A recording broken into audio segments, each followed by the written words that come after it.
Welcome to Positive Personal Power with hope, aspiration, and encouragement.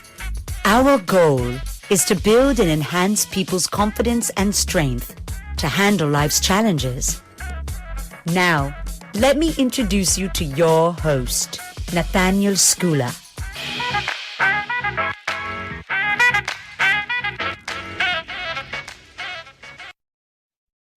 Okay, all righty. So, welcome.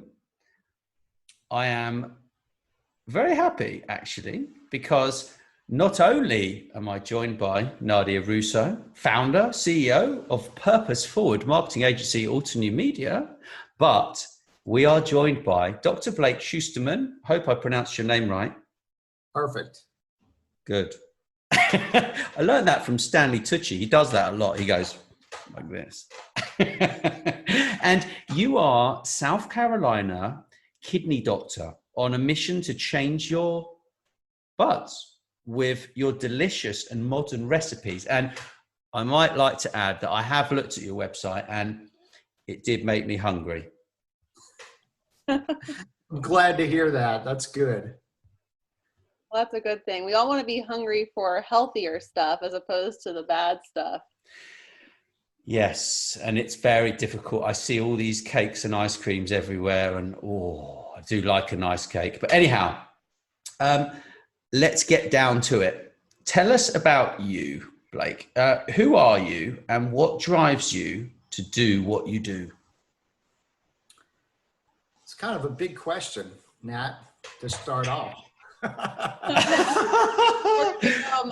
and then we'll whittle it down, maybe. Serious. So I am a kidney doctor, as you said, in Greenville, South Carolina, which is in the southeastern part of the United States. And I've been here for about 11 years. And that's my day job, taking care of people with kidney disease, whether they're at risk for kidney disease or they can even have kidney failure where their kidneys fail completely. So my day job is working as a kidney doctor. And then I've started on the side a YouTube channel and a website where my goal is to get people to eat healthier food, because what you eat has such a tremendous impact on your overall health and your kidney health even more.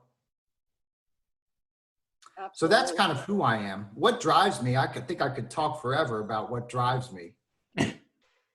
What drives you? Come on, tell us a few things. So, I think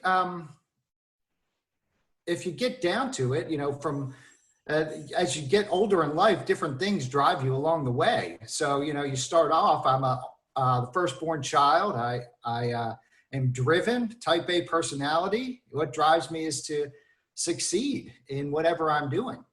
And, as you go through life, maybe your drive isn't so much to succeed, and then you kind of want to support your family a little bit, and then you want to take care of your patients and make sure what you're doing in life has a positive outcome on people. And I think by this time in my life, I kind of balance all three of those things as what drives me in my day-to-day life. Fantastic. I mean, a big part of what you do is having this awesome platform, the Cooking Doc, which is obviously, you designed it to really encourage people to eat healthier, to learn how to enjoy food without, forsaking taste, which is a big concern.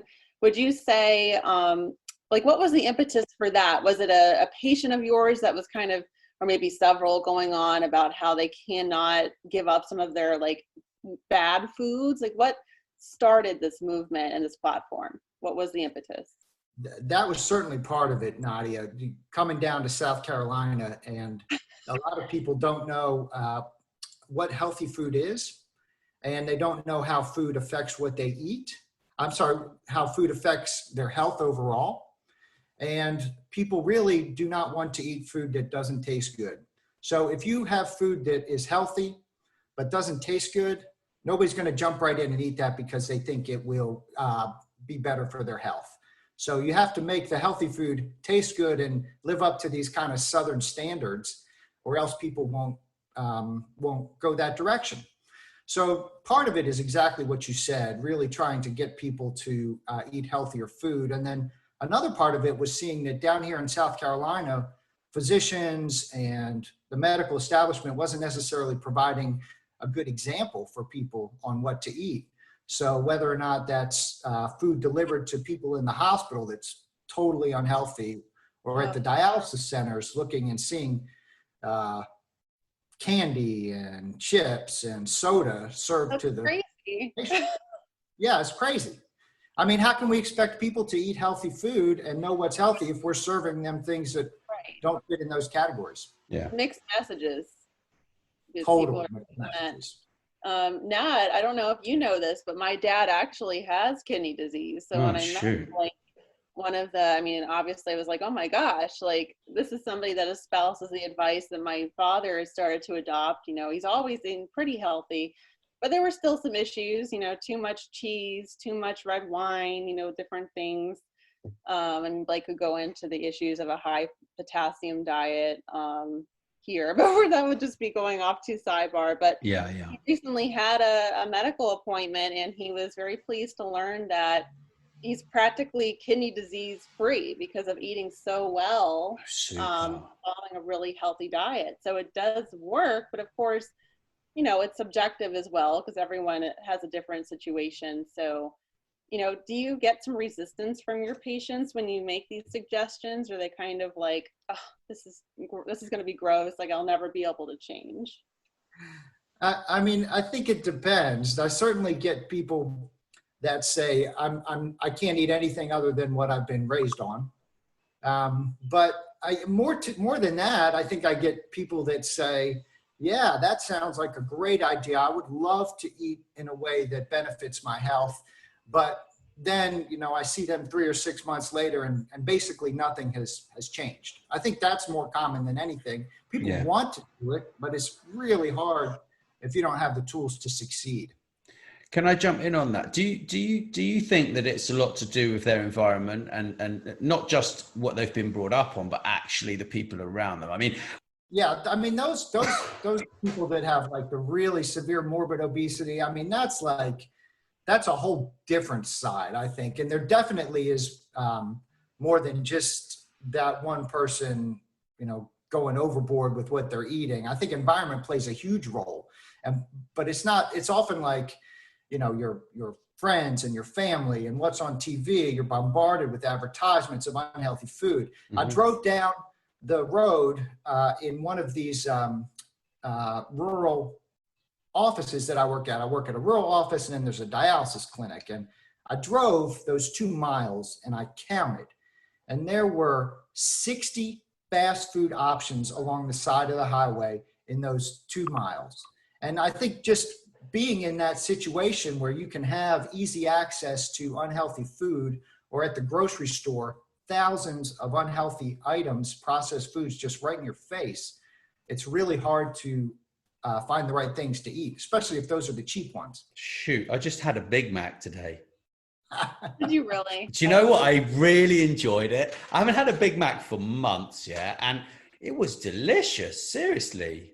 I haven't had a Big Mac in years. The fast food being a little less great. bad in Europe. I mean, I remember when I was in Spain and like I went into a McDonald's and then a Starbucks, and everything was much more like artisanal, and it didn't seem like it was loaded with preservatives and stuff. I mean, who knows? But I mean, I know that the requirement. I think a Big Mac's a Big Mac, Nadia. It was good, really. This Big Mac, it's the mayonnaise, and the gherkins. I was just talking about it. It's like the way the cheese, it's the texture of the cheese, the gherkins, the like the bun, like the piece of bread in the middle. Like it just works. I'm sorry. Well, we're going to use the Big Mac as an example. If you have people that are coming in, or like it's describing their daily diet, which I'm sure some people like probably are not so honest all the time with you about what they eat, but if like you get the sense that this is like a daily thing, like what food, like you obviously have a big recipe, like huge Rolodex of recipes that are healthy, but I mean, obviously somebody who's used to like just going in and getting a Big Mac, not only is it like delicious to them, but it's convenient, it's fast, it's cheap. Like what type of food or activity like would you recommend to help them transition out of that habit, especially if it's daily? Well, first, let me address with that Big Mac there, Nat, because that is exactly the problem. Because that Big Mac tastes so good, and you can just pick it up, and it just hits all those flavors inside your mouth, and it's just like the perfect bite. And that's what we're up against to try to solve the health problems. When somebody takes a bite of a Big Mac, I mean, that first kind of high salt, high fat flavor just gets you. And so to try to compete with something like that is very, very difficult. That food is only made for flavor and not made at all for health. And so it's hard to compete with that. And so when somebody comes in and they say they eat the Big Mac, whether they're doing it every day or once a week, you know, I think kind of the first step is finding something that is going to work for them. So not everybody that comes into my office that has difficulty figuring out what the right thing to eat is gets fixed with the same solution or understands the same solution. So, you know, if we find something that works well. So if you have a soda every day, or if you have a Big Mac every day, I'm often not going to say just cut them out completely, because people don't often respond to that. So if you have a Big Mac every day, maybe we cut it out to, you know, 3 a week, and you make your lunch the rest of the days or something like that. We kind of, sometimes we got to start slow now. Is that it? 3 a week? Is that all I'm allowed? Come on, man. I want to do a McDonald's mukbang. I want to have everything. I want to have chicken nuggets, Big Mac. Oh, fries. I like the chicken nuggets with the sweet and sour sauce. Mm-mm. I'm sorry, I'm more of a Chick-fil-A person now. Like, Look, I've got a confession to make, though. My girlfriend said, "Oh, you can have half my chicken wrap as well," and I was like, "Okay." But wait a minute, but I didn't eat the chips. Okay, I don't eat chips with a Big Mac because it's a rip-off. You buy a meal, it's a rip-off, yeah? And I don't do the milkshakes because there's too many calories, right? But I did have a soda. I had a Sprite. Now, when you say chips, Fries. what'd you say, French Nadia? fries, boy. Confessions are coming out. This is like a confessional podcast. This is a confession, The yeah. real purpose of this now. It's serious. I feel really bad. I feel bad. All right, Nat, let's tackle your eating habits then. Let's do it. Recently, I've been having a lot of cakes and desserts and mango ice cream and stuff, you know? Yeah, it's not easy once you get caught in a rut of eating a lot of unhealthy things. It takes a lot of work to undo some of those habits. You know, some of those things, when I see somebody who's 50, they've been eating the same way for 35, 40 years. And so we have to work slowly to unwind some of those patterns of what they like to eat, what they think tastes good. And it can take years, but you're better off doing that over a 5-year period and making it stick rather than kind of cutting everything off at once or going on a fad diet. And in 6 months, they're back to where they were before. I'm not 50 yet. For 5 years, 6 years actually. However, I'm not making a habit of eating all these cakes, but I was on holiday, Blake. Yeah, come on.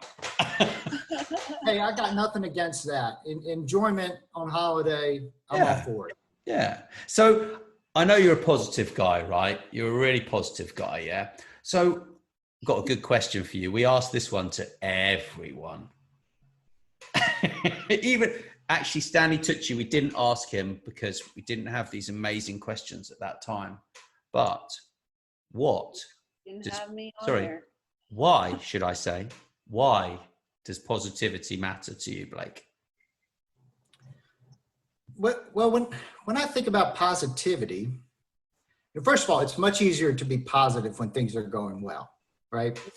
And it's much easier to be positive if things aren't going well, if you know that you're able to deal with whatever the consequences is of things going totally wrong. And so that's kind of where I look at positivity, because deep down, I'm a realist. Okay. So I can look at things and I see, I'm not going to be positive about things that don't have the capability of ending up with a positive outcome. But if I can look at something and say, well, even if things don't go the way I want, we're going to really make the best of it, and I'm going to get through this. It helps me get through any kind of situation that I find myself in. Right. But again, when things are going well, staying positive is much easier. Everybody knows. Oh yeah. Very true.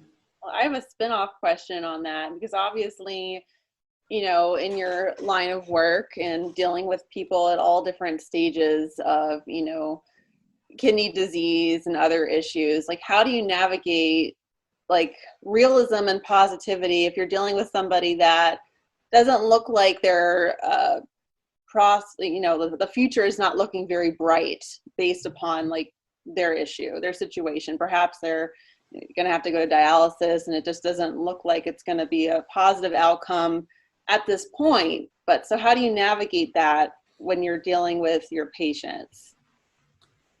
That's a hard situation to be in. And in the course of my years as a doctor,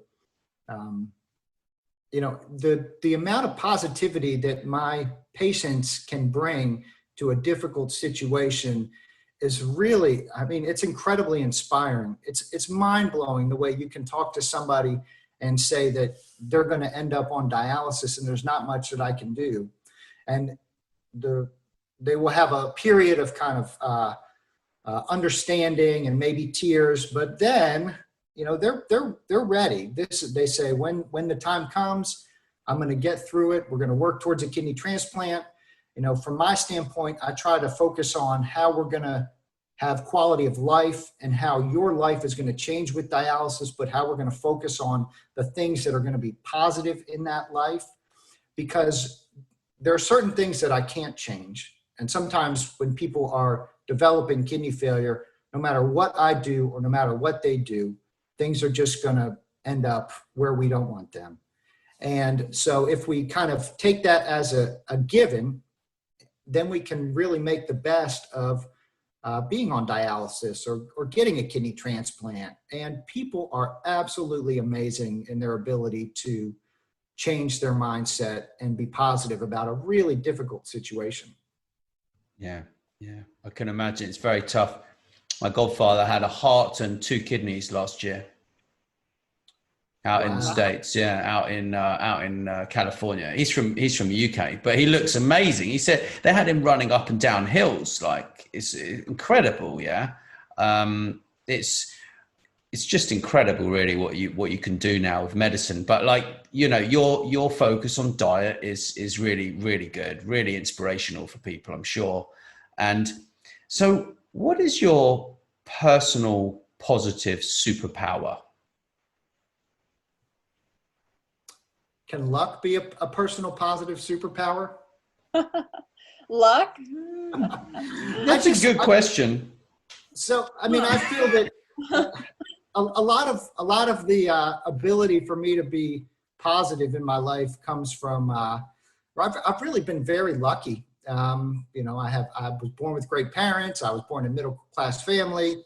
I was able to go through medical school and do okay. You know, if I got into trouble, I got out of it okay. And that's allowed me to stay positive because I've been lucky. But, you know, if we're looking kind of beyond the luck, I think that I think kindness towards people is probably the way that I approach most of my situations to try to keep them positive. And by being kind and understanding where somebody is coming from, it really has the ability to take a situation and put a positive spin on it. Super. Yeah, and there's a thing that, you know, kind of just like the advantages of meeting people where they're at and just understanding that not everyone is going to be necessarily receiving the advice or the information at the same way that somebody else might. And just understanding, like, just being compassionate, I guess, like understanding that not everybody is at this level. Well, even though when there's advantages of being at this level, but being willing to kind of take them through it, which I think your platform is really helpful at doing. Yeah. Yeah, I totally agree. So Nadia, I'm sure you've got a really in-depth question here for Blake. Lots of in-depth questions. I mean, I think that, already there's just so much that we're opening up here. But I mean, just by virtue of living where you live, I mean, you grew up in Maryland as I did, which, Maryland is not too far behind South Carolina when it comes to these health issues. I grew up in Western Maryland. I grew up in a little town called Hagerstown, Maryland, where there is a huge obesity problem. I mean, I hate to say it, but probably 1 in 3 people are obese, maybe 1 in 5 are morbidly obese. I mean, it's like very pervasive. Wow.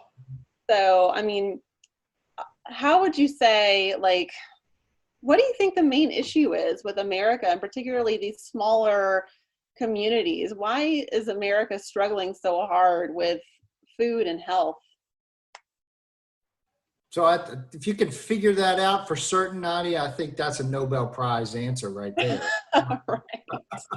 But I think there are some things that really that factor in. The one is, we talked about it a little earlier, the availability of processed foods and unhealthy foods, no matter where you go, whether you're in the supermarket or driving down the highway. I think also poverty is certainly a driver of obesity and poor health outcomes. If people don't have access to money, they don't have access to shelter, they don't have access to fresh food, they don't have a kitchen that they can cook in, they don't have somebody to care for their kids while they work, or they don't have a job. If you don't have those things available to you, then it's much more difficult to really focus on your own health. And those kind of things affect your stress levels. Stress levels can be a risk factor for obesity. And if you don't have that security, then oftentimes changing the focus onto your health and what you're eating and making sure that you can focus on those things becomes much more difficult. So I think it's a multifaceted problem, and I don't think there's one quick, easy answer to it. Yeah, it's very true. I was thinking about privilege earlier. I was literally just talking about it earlier, and how, when I was immature and young, I used to think that everyone had the same privilege, the same opportunity. Yeah, but we don't. Like, we just don't. Yeah, like, there's the color thing, and then there's the poverty thing, and then there's the health thing, and they're all related, and it's very, very sad, very sad. Yeah. I mean, I do think that more people need to take control of their health. I mean, obviously, like when we look at second, third world countries and people who are in poverty, like they're emaciated, they're not morbidly obese. So, I mean, there is an issue here that we need to look at as a culture as well. I mean, it's just craziness. I mean, I forced myself to drop like almost 55 pounds as a 14-year-old. Like, not many people can do that. I was, shoving honey buns and donut sticks and all kinds of stuff down my throat. And I was like, I'm tired of being bullied, so I'm going to start walking the track 3 miles a day. So I think we need more advocates like yourself out there that are kind of doling out this helpful, inspiring advice, but also, not being afraid to giving a little bit of tough love as well. Do you consider yourself somebody that likes to give a little tough love? Do you ever give tough love to your patients when they're being resistant? Because you are a realist, you said, after all. I am a realist, and I sometimes I do give tough love, especially if I think that there are ways for that person to make changes in their diet or their health to really improve themselves. So, if I see somebody who I think really can do better, who has the means to do it and the availability, but they're not, then certainly I can give a little tough love. I'm also very kind of an individualist though. And so I'll do the best I can. I'll tell you what I think is good. I'll give you a little bit of tough love. And then if you don't follow that, or you're not able to, then when you come back in 3 months, I'll still give you the same care, and we'll talk about it again. And I'll be positive about making that change at that time, because I understand that if somebody doesn't make that change one time, it might not be the right period in their life to do it, but it may be 6 months later, the time comes. So sometimes I give a little bit of tough love. It's a fine line though, because you don't want to discourage somebody. And some people don't respond well to tough love. So, you know, if I see 30 patients in a day, you have to really kind of navigate who's going to respond to what certain types of motivation. Right. That's excellent. Of course. Yeah. I'm a big believer in exercise, you know, exercise every day. Yeah. So important. But I think a lot of people are just caught up in, and they haven't found the exercise regime that they enjoy. And I think that's really unfortunate. It's sad for a lot of people, you know. I call exercise, that's the only thing that I have as a miracle drug. It's really amazing. Even if a lot of people don't lose weight with exercise, but the way it helps your mental health and your joints and your strength is, I don't have any medicine that I can give that's as good as exercise 5 times a week. Oh yeah. It's a great way of releasing stress. Of course, out here in Vegas, where it's, you know, you're dealing with triple digits and then you're dealing with gym closures and other things. You kind of got to create your own little space in your house, which of course can be a bit redundant, but better that than nothing at all, right? Yeah, I just got a treadmill. I because I can't go to the gym, so I ordered a treadmill, and it basically takes up about half of my living room and looks horrendous. But what are you gonna do? Yeah, it is what it is. Yeah. I just started Tai Chi when I was 20, and I'm fortunate enough to have stuck at it for nearly 25 years. And that's just my an hour, 2 hours a day exercise of choice. Right. But, how often do you do it, Nat? every day. It's great. Yeah. It keeps me sane. Yeah. It means that when Nadia's rude to me, it's okay. I can cope right. with it. You release that stress. Yeah, look, I'm mirroring her head as well. Her head's this way, my head's this way, you see? I expect you to. Exercise keeps me 100% sane. Yeah. I need it. It sounds like you're doing a fantastic job over there, though. So, can you give some advice on these recipes? Like, what's your favorite recipe right now? Like a healthy salad, yeah, like some kind of salad.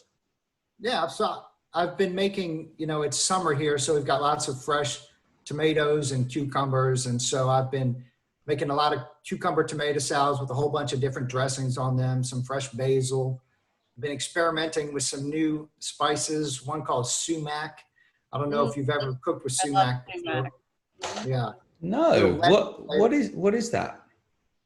I think it's a ground berry, but it's used in Middle Eastern cooking, and it gives a little tang, little lemony tang to it. And so I make a little Mediterranean vinaigrette with sumac, lemon juice, red wine vinegar, olive oil, and a pinch of salt. And then it just goes over some freshly cut cucumbers, tomatoes, little onion, whatever herbs you have around. And it's fabulous. Sometimes I throw some chickpeas in there if you're looking for a plant-based meal. Nice. I'm getting hungry now. I think maybe I might experiment with that.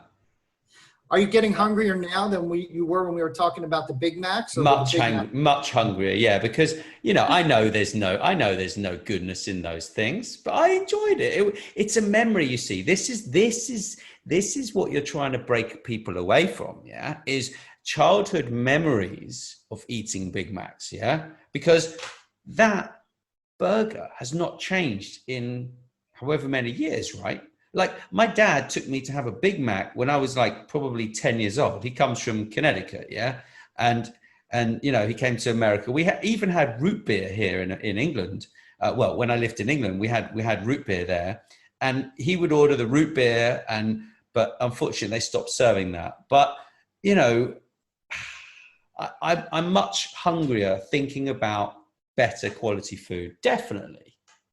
So that's exactly what I'm talking about, Nat, when I talk about change your buds. So, those taste buds with that Big Mac are associated with those memories of childhood and that delicious bite. And other people have that around here, whether with fried chicken or macaroni and cheese. And so that first bite, that the taste buds just kind of bring that all together, and breaking those patterns so that you now associate a healthier food with kind of the same nostalgic feeling is really one of the keys to building healthier eating habits to sustain you for the rest of your life. Got it. I tell you, some of the food out here in Poland is incredible. Like, really, yeah. Like they do this borscht soup, yeah, which is like a beetroot soup, right? It is just amazing. And but you can put. I'm a Russian Jew. I know. There you go, right? So, but you can put these noodles in there, yeah, like dumplings in there, yeah. Oh, okay. And it is just wow, like incredible. People don't understand how good the Polish food is. Like the sauerkraut. I've got a whole new thing for sauerkraut. Because one day you get the sauerkraut, right? And it's not that sour, yeah? But then you leave it in the fridge and it gets more and more sour, yeah? Incredible, really. Oh. Yeah. Sounds amazing. Like a delicious fusion of like Eastern Europe and like German, because Germany had such an influence in Poland, you know, obviously for bad reasons and for not so bad. But the food there as a result has become very interesting, like kind of a fusion of flavors. Yeah, and there's a lot of Ukrainian cooks here, Ukrainian food. They have like their own take on pierogies, I think. Yeah, they do. That's the word, pierogi. Yeah. Amazing. Like there are there's a wealth of really healthy food, but the problem is that they still like the cakes, and there are huge cake shops. And I mean, literally, everywhere I go, and they're displayed really well. And you look through the window and you're like, oh, and you can just imagine the sugar rush, right? When you stuff your face with that, but it's bad, right? It's bad for you. Execute more self-control though over there. I mean, you don't really see a big obesity problem in Poland or other, you know, Eastern European countries. There probably are some people who are overweight, but it's not at the level of America. So. No. You know, I have another question for you, Blake, or actually kind of a question and a thought, because obviously, I mean, the whole reason you're doing the Change Your Buds movement and your website and all of these amazing things, the cooking doc, is really to amplify your reach, to get more people to understand the importance of healthy eating and to kind of ease them into this transition of a healthier lifestyle. So in this process, you actually have partnered up with the American Kidney Fund, which is one of the largest, if not the largest, nonprofits in America, really focusing on kidney health. Can you tell us a bit about that partnership and how you think this might lead to greater impact? Sure. So the American Kidney Fund has a spot on their website that's called the Kidney Kitchen. And it's a really great resource for people with kidney disease because it allows you to see where a recipe fits into your specific stage of kidney disease. Not only that, but the food tastes really good. They don't put just kind of junky recipes up there just for the sake of putting a recipe up there that's good for kidney health. So I think that by working together with them, we can really amplify the message, and I can put some of my recipes up there to show people that eating well can not only improve your kidney health, but it can taste good. I think that's the bottom line. The food that we're putting up there tastes good and is good for your health. And the combination of their reach to people all across the United States and my knowledge about healthy cooking and how to make food taste good, as well as my understanding as a kidney doctor about kind of the basic science of things, I think is going to be an amazing combination, which I hope really starts to change the trajectory of kidney disease in the United States. Because right now there are 37 million people in the US who have kidney disease, and that number continues to grow. And the earlier on that we can hit that, people with early stage kidney disease, getting them to eat healthier food and really focus on stopping the progression of their kidney disease is going to be hopefully really beneficial for everybody out there. I've got a question, right? I know it's not in the pre-prepared questions, so I'm sorry about that. But I just want to know what the main causes of kidney disease and also kidney problems are. Like, what would you encourage people to do on a daily basis to look after their kidney health? So the two main causes of kidney disease are high blood pressure and diabetes. Diabetes is certainly number one. And that is why the focus on healthy eating is so important, because if you can catch diabetes either by preventing it or by maintaining good control from the very beginning, you may be able to significantly lower the incidence of kidney disease. But kidney disease can be caused by a whole lot of things. There are genetic factors involved. There are medications that can cause kidney problems. But diabetes is the big one. Hypertension under that, high blood pressure. And a lot of these things can be managed with diet. And the tricky thing about kidney disease, if we're going to talk about it, is that there are really no symptoms until it gets near the end stages. So there are 5 stages of kidney disease, and people often don't have any symptoms until they get to stage 4 or even stage 5, when it's too late. Wow. So things like screening for people at risk for kidney disease is incredibly important, with a blood test or a urine test if you have diabetes or high blood pressure or a family member with kidney disease. And so if we can catch it earlier and focus on diet as a means to prevent things from getting bad, that's where I think a lot of this stuff comes in. What percentage of your patients would you say present a pre-existing issue like a high blood pressure or diabetes? 90 to 95%.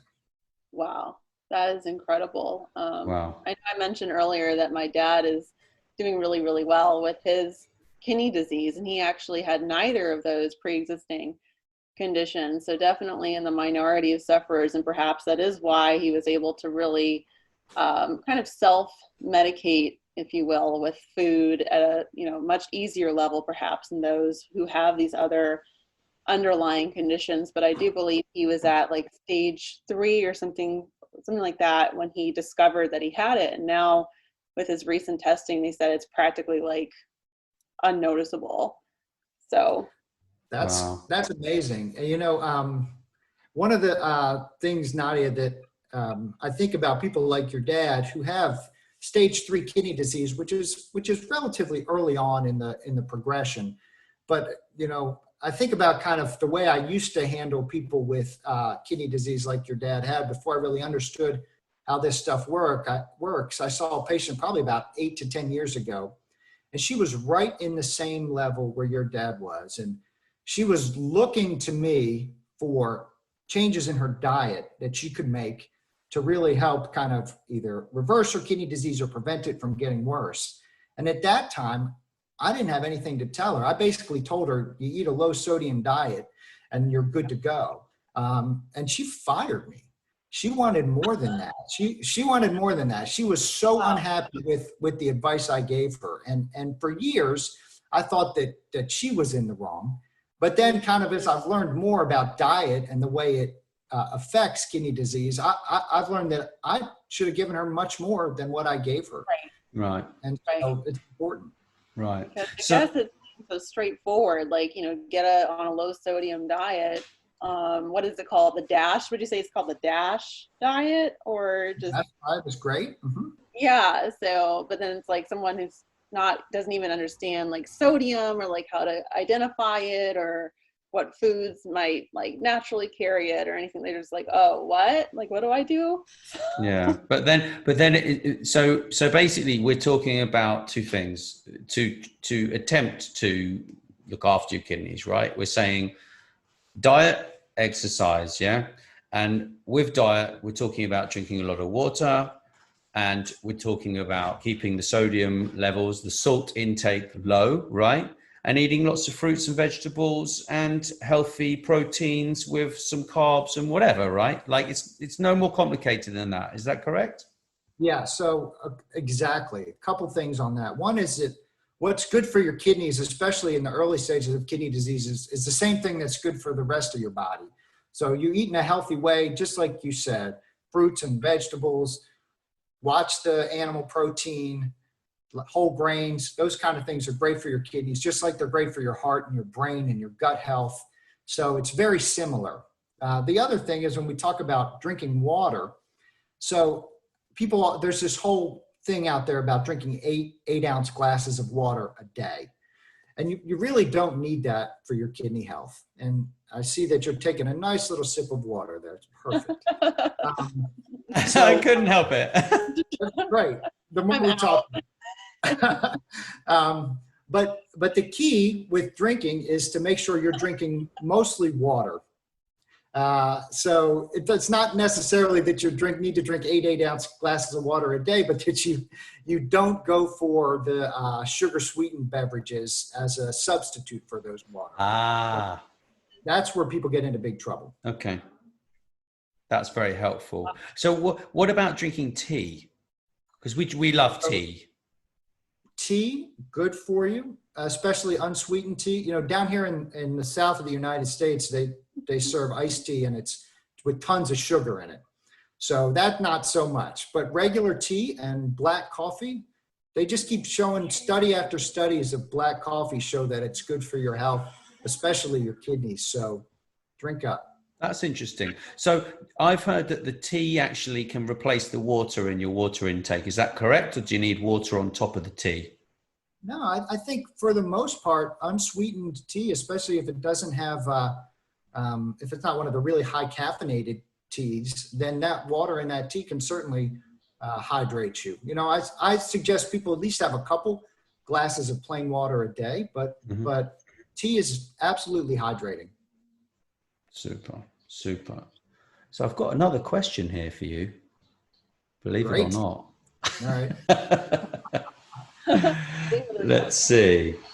So why do you think so many, I mean, you've covered a little bit about this, but why do you think so many Americans struggle with their health? And how can we motivate them to make a collective shift, do you think? So, you know, I often think about a couple patients that I saw, because I think the answer is complicated. And I don't think that it's a one-size-fits-all answer for people. So, you know, I had a couple of cousins that I remember from about five years back. Their fathers were brothers, and both of their fathers had kidney failure, were ended up on dialysis. So both of these cousins were at high risk for kidney disease and ending up on dialysis. And so they came to see me early on in their stages of kidney disease. And the first one really was able to make a ton of changes to his diet. He and his whole family decided that they were motivated and ready to do it. And his kidney disease really kind of flattened, stayed stable. And that was through talking about avoiding the processed foods and the fast foods and the things that were really getting him into trouble. And what I think really gets a lot of people in the United States into trouble, in addition to those kind of social determinants of health, like poverty that we talked about. But his cousin didn't do that. And he didn't do it because I think it was his mother got sick. And so when his mom got sick, then his wife had to take care of his mom, and they lost another source of income. They lost some caregiving at home. He had to do everything he could to keep food on the table.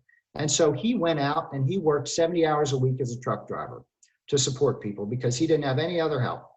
And when he did that, he didn't take his medicines all the time. Sometimes he couldn't afford his medicines. He couldn't come see me. And his outcome was much different than mine. And so, you know, if we think about his outcome was much different than his cousins, who ended up doing fine. This guy ended up on dialysis.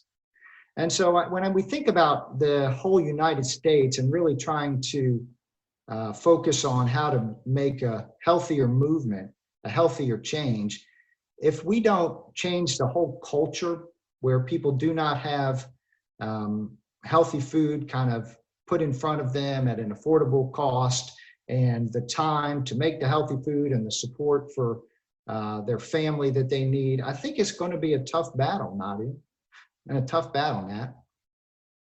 Yeah. Yeah, for sure. I mean, I think, and just right now, there's so much stress and, affecting the world, but, particularly in the United States and particularly in some of these more rural areas where, there's a lot of push and pull and back and forth. You don't really know what's happening with the pandemic and everything else. So it's really, people are going to turn to things that comfort them. That's very true.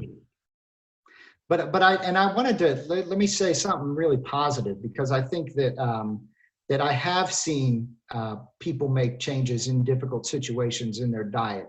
I've been down in South Carolina 11 years, and the knowledge that people have now compared to when I started about how to eat healthy, how to eat plant-based foods, the options in the grocery stores and even at some of the restaurants is healthier than it used to be. And so I really do think that we're making progress by offering people the opportunity and the knowledge to eat healthier food. So it may sound like I think things are really difficult, but I think that we've made a ton of progress, and I think that there is a way to get people healthier.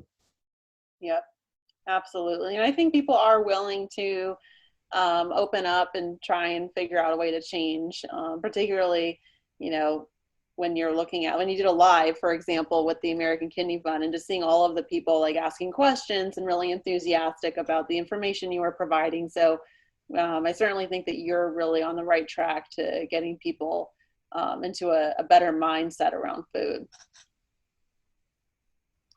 I hope so. I find that people really do want to change, and they really do want to do the things that are good for their health. We just have to give them the education, the tools, and the opportunity to make it happen. Yep.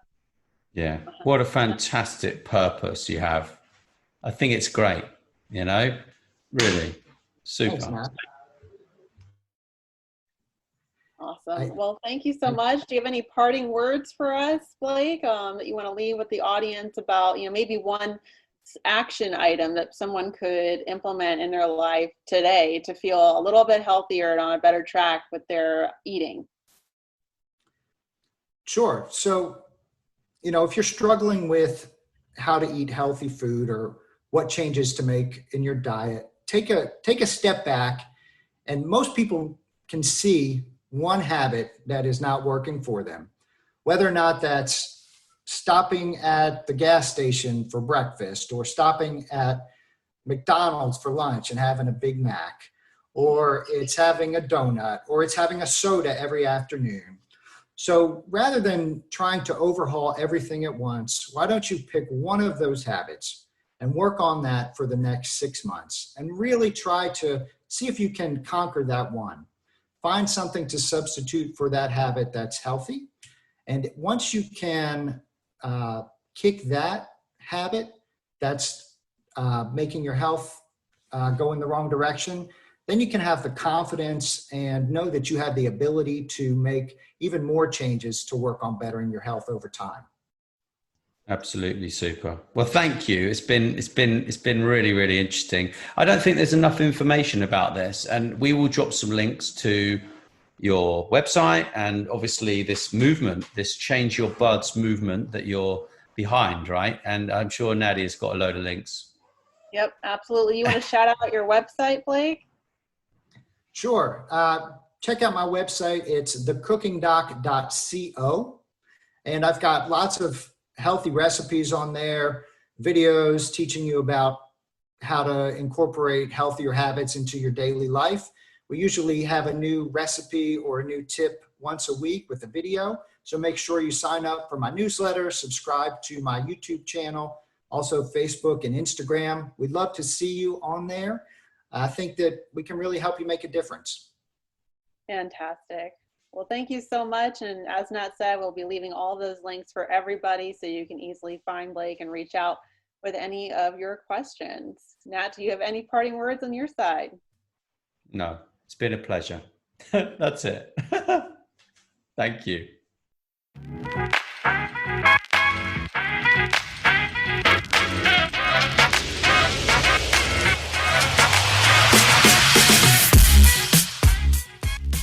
Thanks for listening to Positive Personal Power. Do subscribe via your favorite podcasting app, and please leave us a 5-star review.